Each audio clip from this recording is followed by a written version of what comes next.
Eleições 2020. O Jornal do Meio-Dia inicia hoje a rodada de entrevistas com os 11 candidatos registrados para a disputa ao Senado Federal.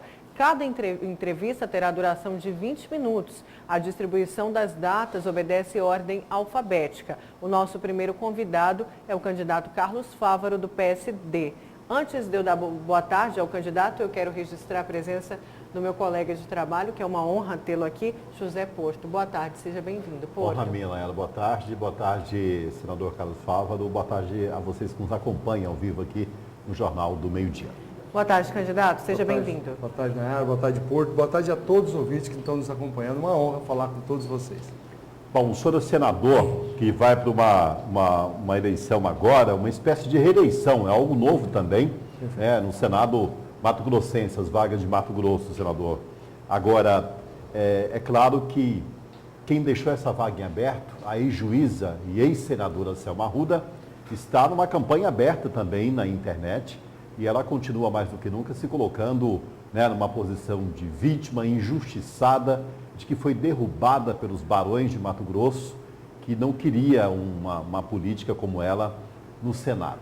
Essa eleição para o senhor tem um gostinho de, digamos, provar aí que é capaz, que de fato teria condições de assumir efetivamente essa vaga no Senado? Porto, eu que tive 434.972 votos em 2018, estou honrando a cada eleitor que votou em Carlos Fávaro. Foi uma votação extremamente expressiva. Por exemplo, eu fiz mais de 100 mil votos que o quarto colocado, que era um deputado federal. Fui mais de 110 mil votos a mais que o outro deputado federal, que hoje disputa a eleição de novo. Quer dizer, foi muito voto, muita gente confiou em Carlos Fávaro como senador. E a oportunidade que estou tendo após um processo de cassação, que diga-se de passagem, foi a Justiça Eleitoral que cassou, o Ministério Público Federal que cassou pela irregularidade.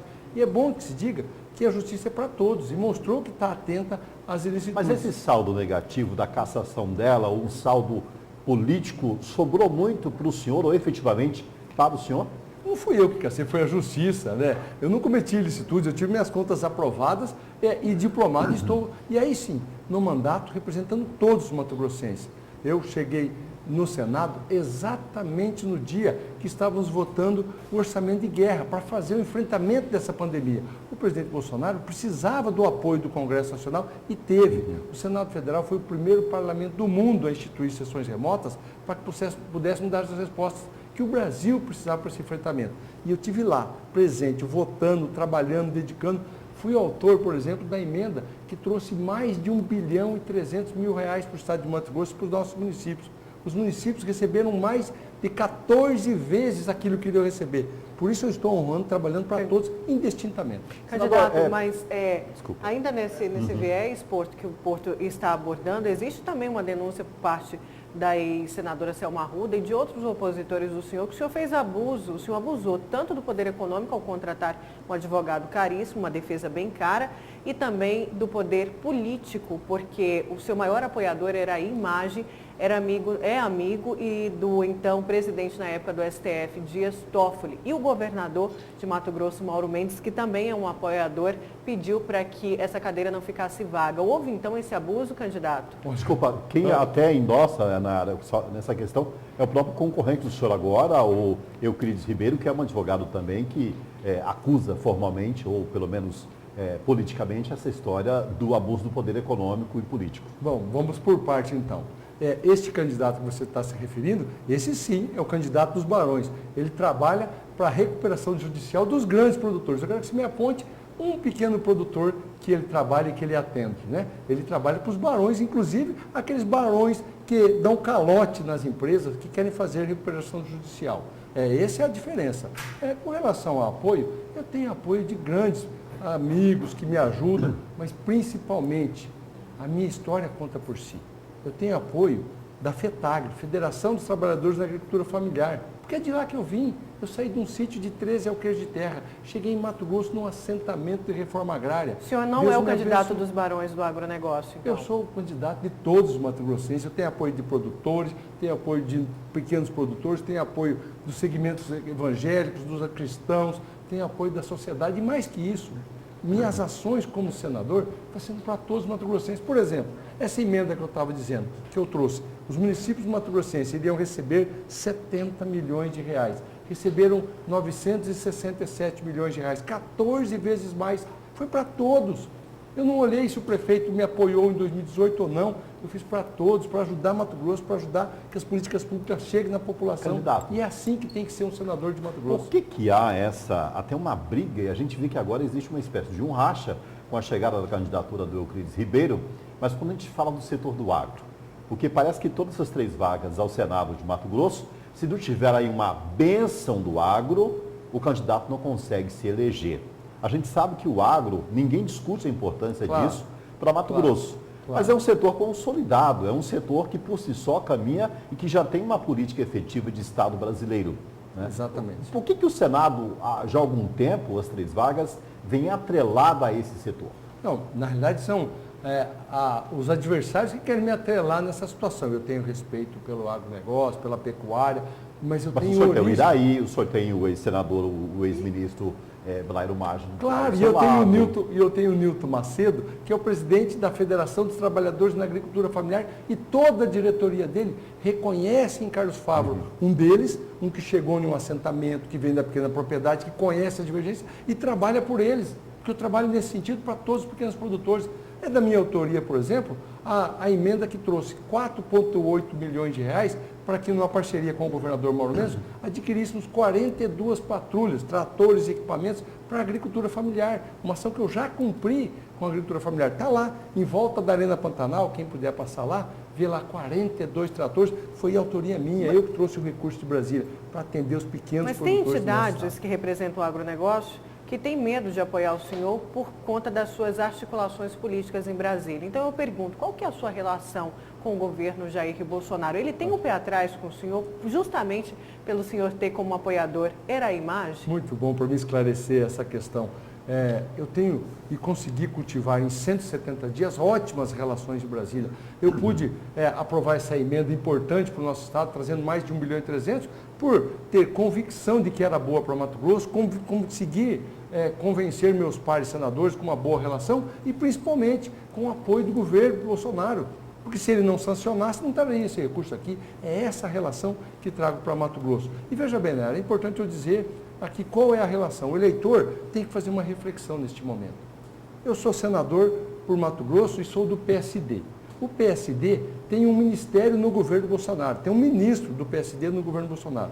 O meu adversário, Nilson Leitão, é do PSDB, que apoia João Dória, adversário do presidente Bolsonaro. Os eleitores precisam reflitam comigo. Você quer um senador que trabalhe junto com o Bolsonaro para ajudar Mato Grosso ou um adversário político dele que quer brigar com Jair Bolsonaro? Essa é a reflexão para nós decidirmos qual é o melhor senador para o Mato Grosso. Bom, o senhor chega nessa campanha buscando essa eleição, depois de um processo difícil, tumultuado na Justiça para conseguir representar o Estado lá, senador. Mas para chegar também nesse registro de candidatura, o senhor teve que superar aí um débito que ficou da campanha em 2018 em torno de 4,5 milhões de reais. Tinha até um cheque de uma parente do senhor, né, que estava na praça em relação a isso. Ou seja, como é que ficou essa situação? Como é que o senhor conseguiu saldar esse acerto da campanha, esse débito que o senhor tinha para se efetivar agora para essa eleição, candidato? As minhas contas foram aprovadas em 2018. Eu tenho as contas aprovadas e meu diploma garantido, por isso estou no Senado. A campanha foi dentro das regras, dentro da lei e foram aprovadas. Todas as outras operações minhas, de agricultor, de produtor rural, é normal, atividade normal que eu continuo fazendo. Mas você tinha um déficit de 4,5 milhões da campanha? Não, da campanha não. A campanha, o limite de teto é 3 milhões de reais que foram declarados e aprovados pela Justiça Eleitoral. Candidato, o senhor quer tirar o carimbo dos barões do agronegócio, mas o que o senhor fez, fez para desburocratizar os entraves da agricultura familiar, que são muitos? O maior deles, regularização fundiária. Olha, é muito bom dizer isso. O Brasil precisa de uma legislação muito forte que atenda à regularização fundiária brasileira. O presidente Bolsonaro enviou uma medida provisória para o Congresso, a 910, que caducou na Câmara Federal sem ser votada.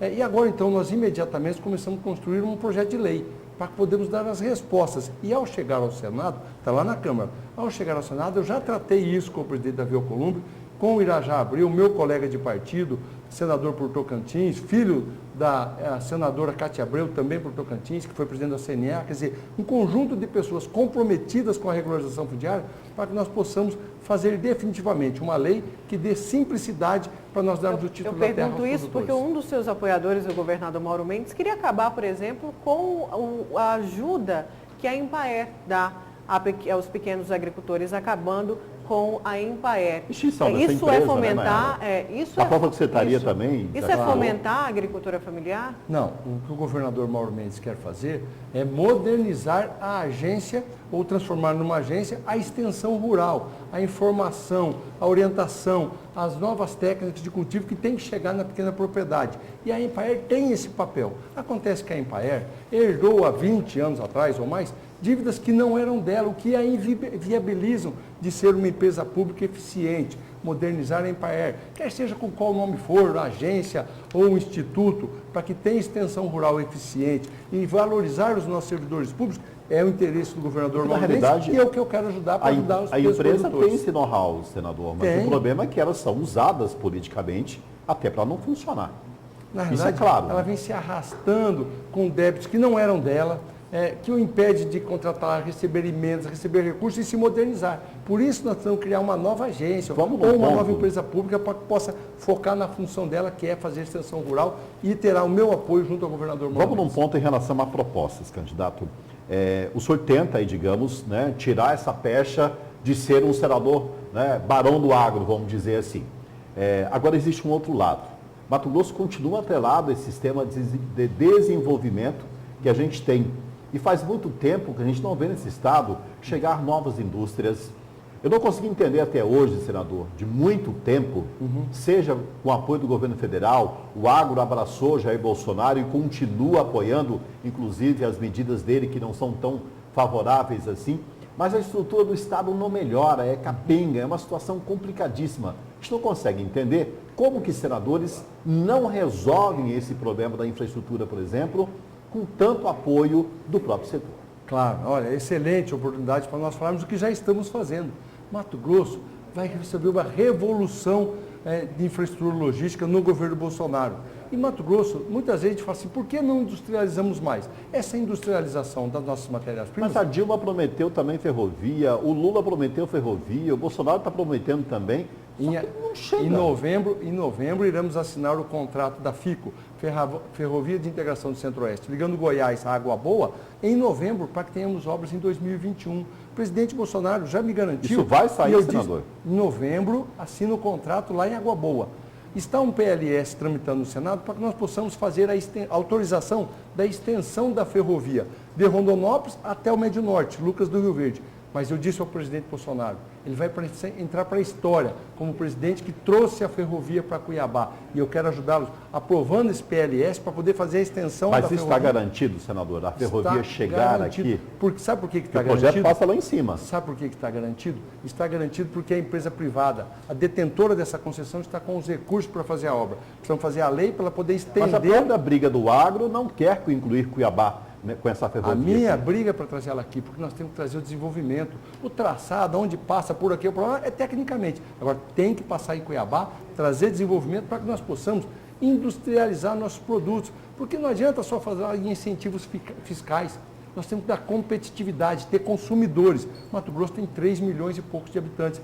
Poucos consumidores, é 1/3 da cidade de São Paulo. Se nós tivermos uma logística eficiente para levarmos nossos produtos industrializados para vender em São Paulo, Rio, Minas Gerais e até para exportar, nós vamos industrializar o estado. Ainda no viés, por isso aqui vai virar um entroncamento ferroviário e em Cuiabá vai fazer parte ainda no disso. viés de desenvolvimento e o VLT, candidato.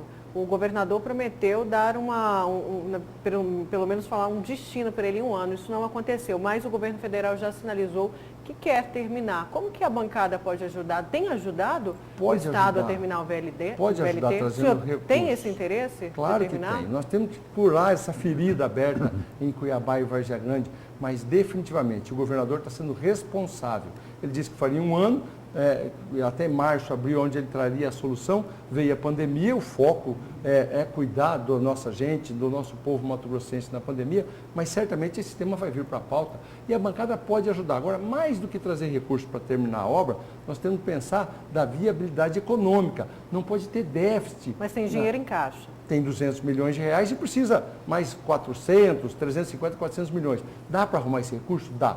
Mas nós precisamos mais que isso, não gerar um modal que dá déficit de 40, 50, 70 milhões por ano, que vai sair dinheiro da saúde, da educação, da infraestrutura, do asfalto dos bairros. Então, talvez, e buscar iniciativa privada numa PPP, nós vamos fazer o VLT funcionar, ou seja, um modal que venha funcionar e atender os mato-grossenses. O VLT não é apenas o VLT na forma que ficou, claro, por uma ingerência política, uma série de questões, mas essa obra inacabada hoje não é só uma demonstração de que o Mato Grosso é um estado para poucos, porque é um estado que parece que não merece uma infraestrutura desse tipo, um estado riquíssimo, que nessa pandemia está numa bolha, inclusive, de grande rendimento com as exportações, mas que tem uma grande maioria pobre, uma capital que não representa essa riqueza. Não há uma dicotomia disso. O Senado, os senadores, os 3 senadores não podiam ver melhor, Verdade. porque é vocês que representam o Estado perante o Brasil.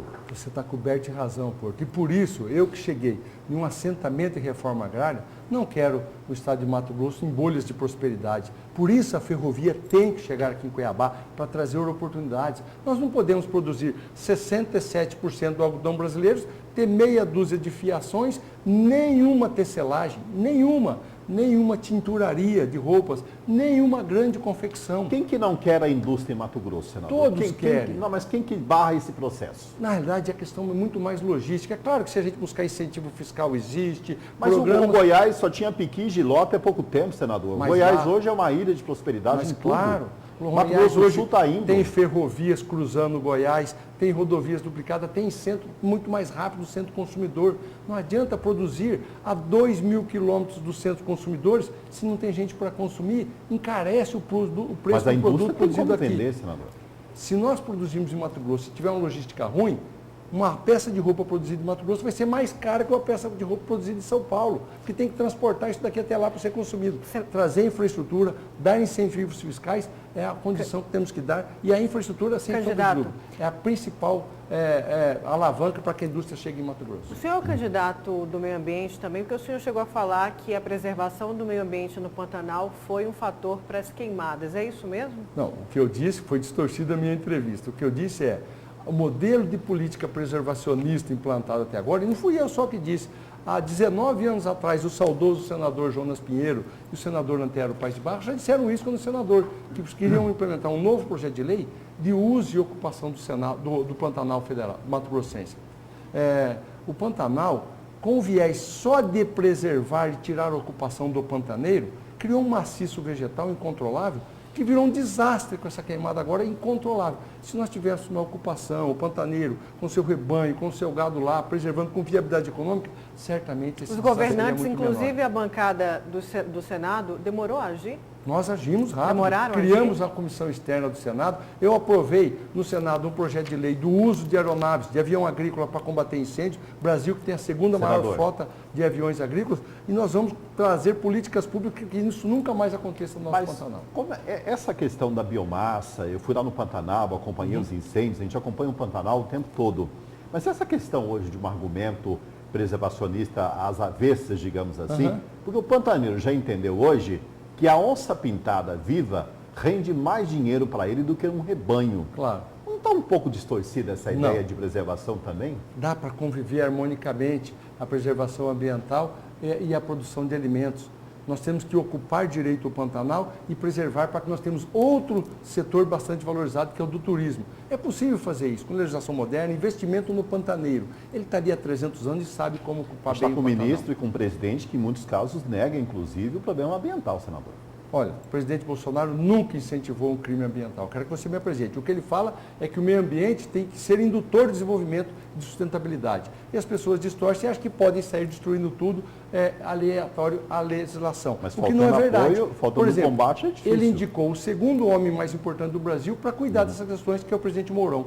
E temos que trazer a produção com sustentabilidade e vamos fazer isso. Candidato, a gente chega ao fim dessa entrevista, mas assim como todos os candidatos, o O senhor terá também 1 minuto para as suas considerações finais. O cronômetro na sua tela, a câmera é sua, por favor. Muito obrigado pela oportunidade. Eu quero dizer que estou trabalhando muito para fazer gerar emprego, Porto, para trazer oportunidades, ferrovia, fazer infraestrutura. Não se esqueça de nós qualificarmos o nosso povo, a nossa gente. Eu já fui autor, por exemplo, de 2 projetos de lei que traz a Universidade Federal Autônoma do Nortão, em Sinop, e a Universidade Federal Autônoma de Barra do Garças, no Araguaia, para que nós possamos, junto com Cuiabá, que tem uma Universidade Federal Autônoma, e Rondonópolis, que também tem uma, ter 4 universidades para qualificar o nosso povo, nossos jovens, para esse mercado de trabalho promissor que vai acontecer aqui no estado de Mato Grosso, com a chegada de ferrovias, com a chegada da indústria, que está chegando muito forte ao estado de Mato Grosso. Essa é uma função do senador, trabalhar para gerar oportunidades para os mato-grossenses.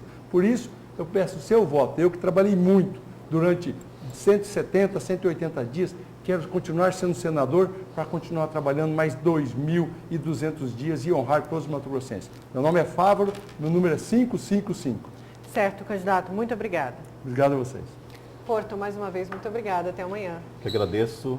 Obrigado, Nayara. Boa tarde, senador. Muito obrigado. Boa tarde.